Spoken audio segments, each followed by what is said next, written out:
He absolutely listened. I know we need to get to our very favorite part of the show, Disgrace of the Week. Before we run out of time, Patty, as always, start us off. You look down Welton Street, where this studio is, and you see historic 5 Points, a lot of black-owned businesses.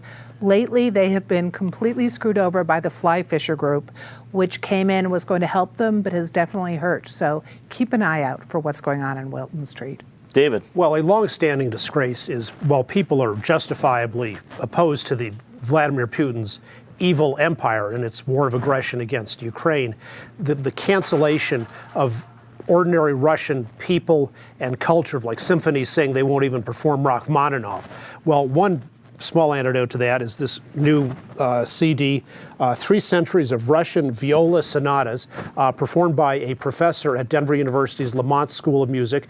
And a lot of these are things that have actually never had a high-end recording of them. So destroy the evil empire and respect the great culture of the Russian people. Lynn.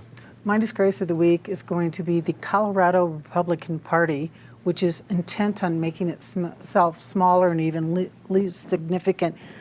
This fundraising for Tina Peters, the supporting of Tina Peters, they are ensuring that Jenna Griswold, the Democrat Secretary of State, whom they despise, is going to get reelected.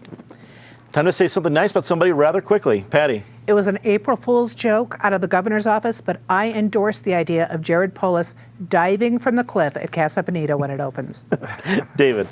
The Colorado legislature, which has been unanimously advancing a bill to help charter schools provide services to students with disabilities, and that the funding, that so much of which gets sucked up by the school districts for special education, could go directly to the charter schools.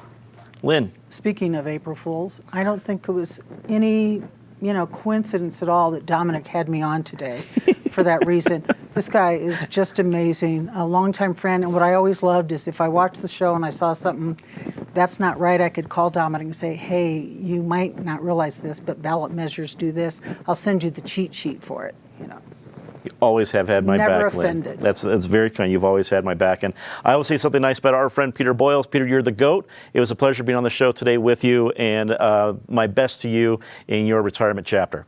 That is all the time we have for this episode of Colorado Inside Out. For everybody here at PBS 12, I'm Dominic Dezzutti. Thank you so much for watching. Good night.